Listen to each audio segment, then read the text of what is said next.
Hi everybody, Starr here, and I want to talk to you about NFTs. NFTs are a new way of distributing and selling digital media files that's built off the same blockchain technology that runs cryptocurrencies. So what we're going to do here is demystify NFTs and present some options as to how this technology can be utilized by musicians and other digital artists alike. These uses can vary from innovative release ideas, crowdfunding, or simply just an extension of your merch table. However, to fully feel comfortable diving into the world of NFTs, there are first some basic terms and concepts we should establish first. So all of this is built on blockchain technology, but what is the blockchain?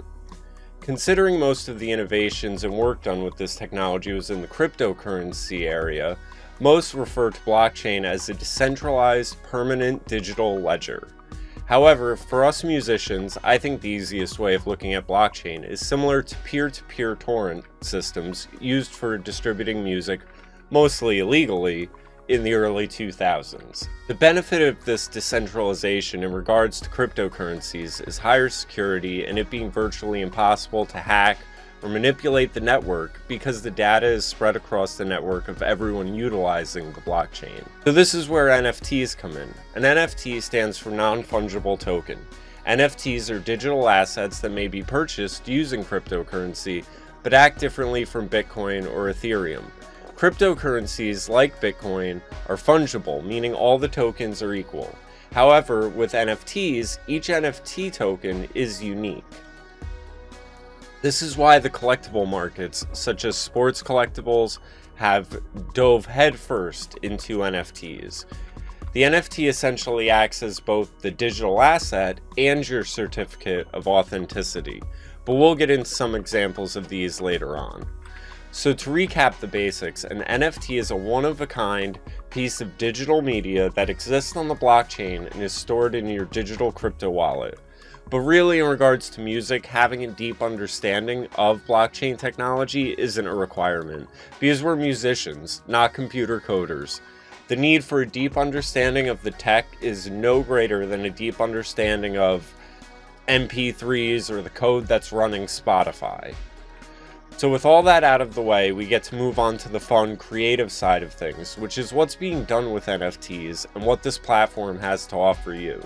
I know a lot of people have had a lot of misconceptions about NFTs, like selling a song as an NFT means you're selling the rights to the song, which is not true, and I just want to say outright, NFTs are a means of digital distribution for assets. This means it's what you make of it. So let's go through some examples of who's doing what with the format. Most people associate NFTs with art, avatars, and digital content sold on the blockchain. However, there are several other categories of this fast-growing ecosystem, with music being one of the latest ones to emerge. So here we have just quick pointers real quick. What is an NFT? NFTs are unique, they're non-fungible. NFTs are like plane tickets. They all look the same, but each have a different seat and destination. Non-fungible tokens are ideal for creating digital versions of collectibles like art and trading cards. Other use cases include digitizing our identities, improving ownership of things like real estate. NFTs are often based on Ethereum blockchain in the form of ERC-721 tokens. These tokens can be bought and sold on secondhand marketplaces. Now, the latter stuff they're mentioning there, this, as far as musicians go, if you are a touring musician or do gigs, in the very near future, all of your tickets will come in the form of NFTs, because it's a much more secure means of ticket sales and making sure a ticket is yours and verification and all of that than we currently have in place. In the sports world, we have had the UFC has joined NFTs, and they have done their NFT drops, which are videos of certain exciting moments in certain athletes' careers.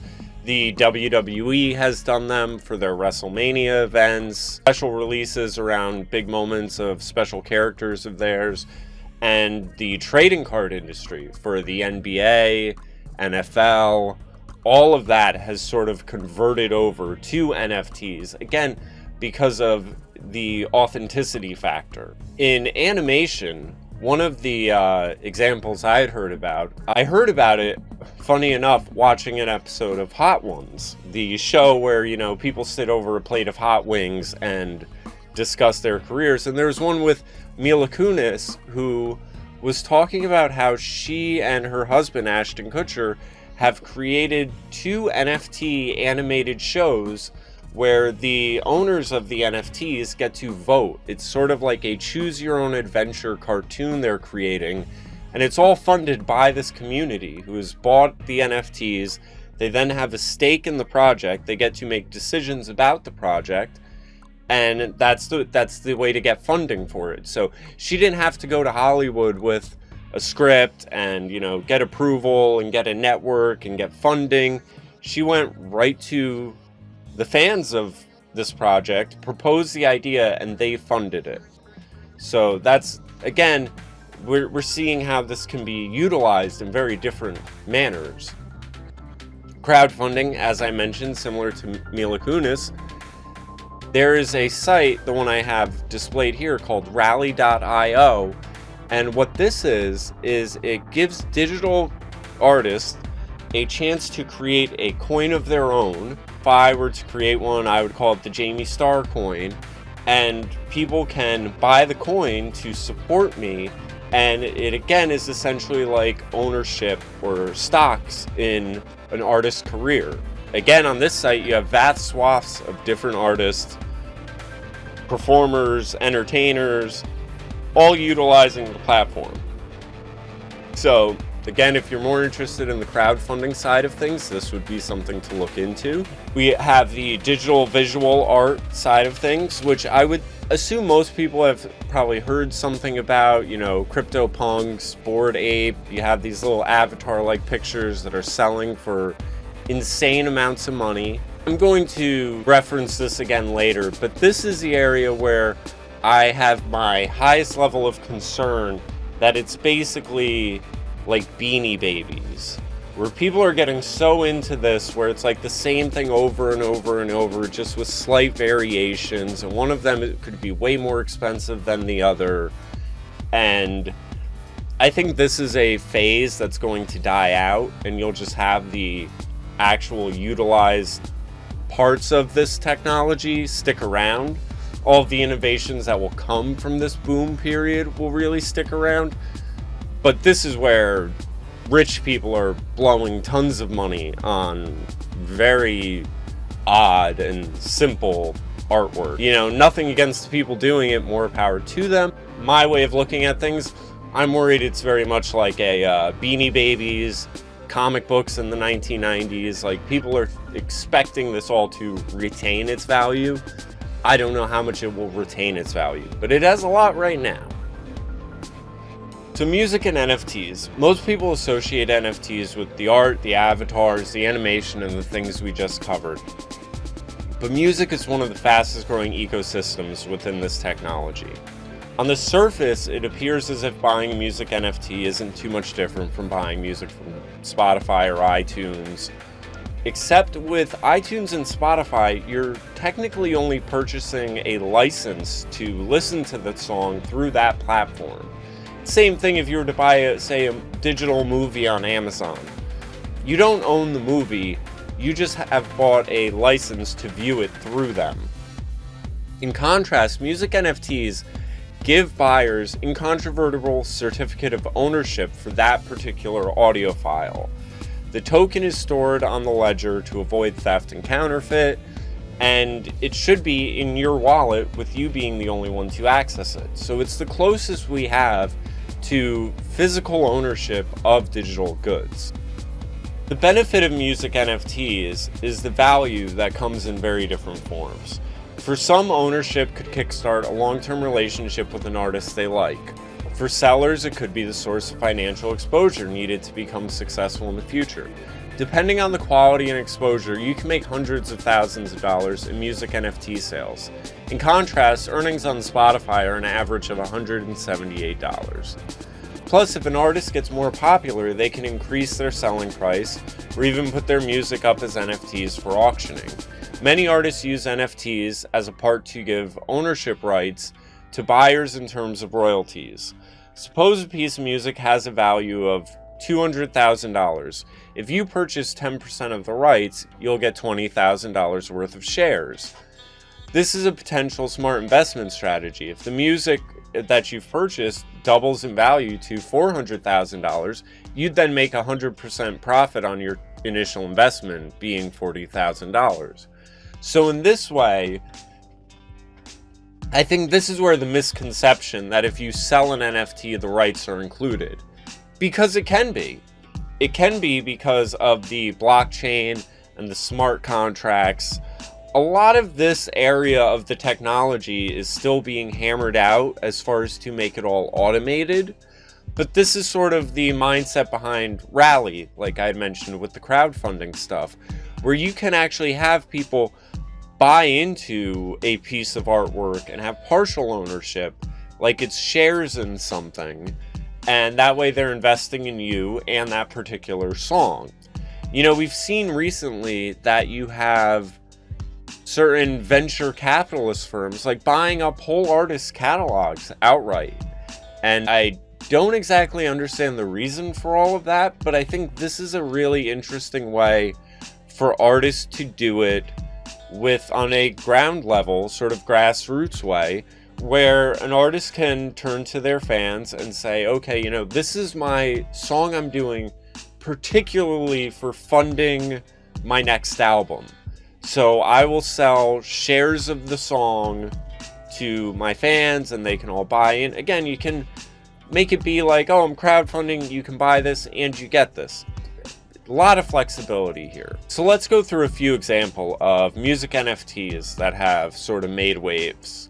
The biggest music NFT collections and songs in the market. You've had Grimes, who's a Canadian musician, singer, and record producer. She's regarded as the most famous communist on TikTok, and took the opportunity to sell a series of 10 pieces on Nifty Gateway, making over $7 million. Her work included original artwork, short videos set to music, each selling for $7,500. Her video Death of the Old sold for nearly $400,000. Steve Mccoy is an American record producer and currently the highest grossing EDM DJ in the world. Steve was one of the first artists to leverage the power of blockchain and created his debut NFT collection, Dreamcatcher, which sold for $4.25 million on Nifty Gateway, another popular NFT marketplace. The superstar went to create more NFTs with art, music, and collectibles due to the overwhelming response from the NFT community. We also have Kings of Leon, the American rock band from Nashville.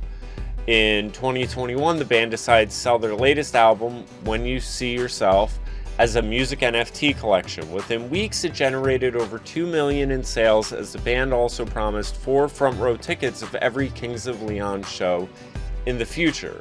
The band donated $50,000 of their total earnings to support live music crews struggling during the initial phases of the COVID-19 pandemic. So here we see something where they've tied in a physical good with the digital. So you're getting this digital NFT, but it's going with a concert ticket. And one of the most amazing things about NFTs is, on some level, it doesn't have to be done when the sale is made. I'll get into a personal example of things I did with this, but you could sell an NFT that has a link to a Dropbox folder and say you're selling it like Kings of Leon did with the concert ticket. Well, you can have it where after the concert, that Dropbox link attached to the NFT is, you know, filled with photos of the show or something to commemorate the event, or a video of the show after the fact. I mean, this is the type of fun, innovating stuff that I really love about this technology. That you could sell the concert ticket as an NFT, and then when they go home from the concert, they can go back to the NFT and see the concert replayed as a video there, or pictures, or audio of it. You know what I mean? So it's like they're not just having the experience, they're also having the digital remembrance or, digital capture of the concert.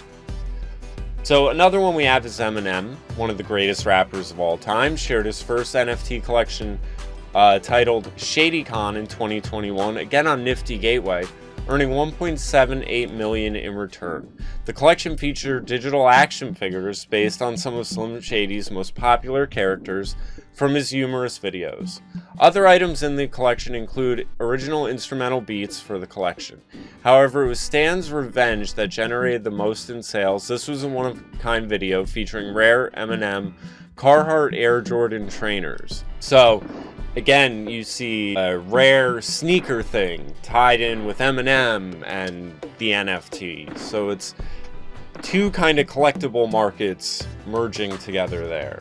One of the other areas of music that, as a music producer myself, that I am super excited about, and I think is going to be so fun for fans and artists alike, is you have platforms now that are developing technology, like async music is one, where say you have a song and during your production of this song you had two different drum lines and you couldn't really decide which one you wanted, or you have a handful of guitar variations and stuff like that. Well, async, once they launch their music platform, which is just in its beta phase now, is making it so that you are not selling the song itself, but you're selling a layer of the song. And they already have this for pictures right now.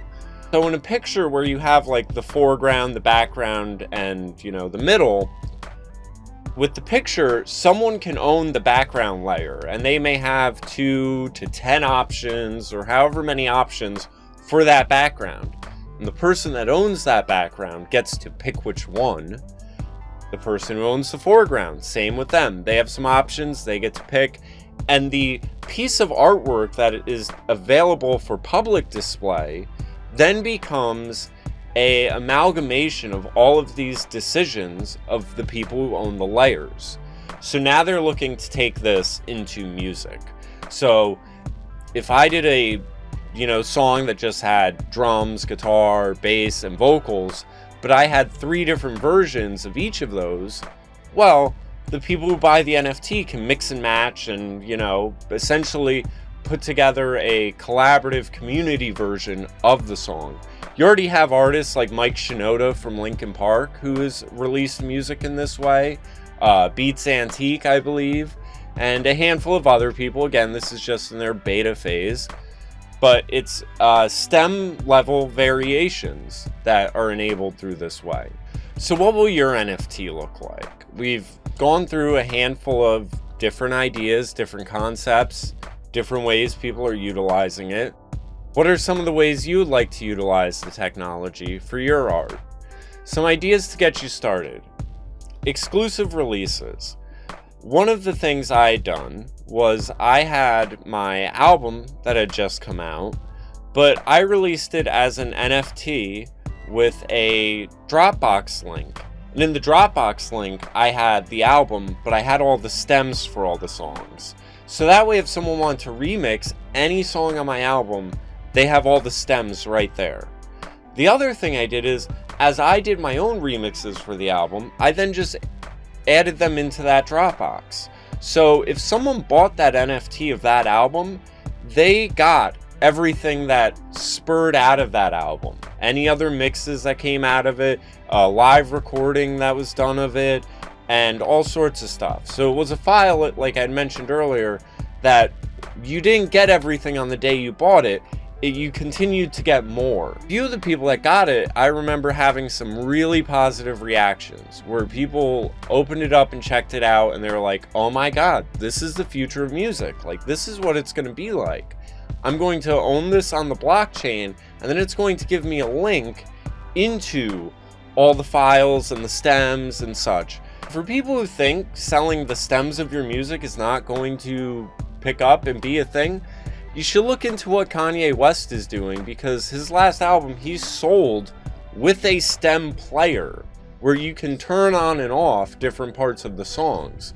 So Kanye West, who's arguably the biggest, most innovative musician in the world, this is the direction he's going. So there's also multimedia releases. Again, you can put out an album, but in the NFT version, add in a thank you video to your fans, add in exclusive artwork, wallpaper designs. You know, it's sky's the limit. Digital merch is another thing. Here's the remix pack I did of my album. So additional advice I would just like to go through. Like I mentioned, you want to keep it rare. Rare means valuable, so learn from the problems in the past, such as 90s comic books and Beanie Babies. You know, too many variations, too many versions. Again, think of collectibles are using this, so you know, there's nothing wrong with doing one thing and having 5,000 copies, but you might also want to do something and only have 5. Another thing I would recommend is start collecting.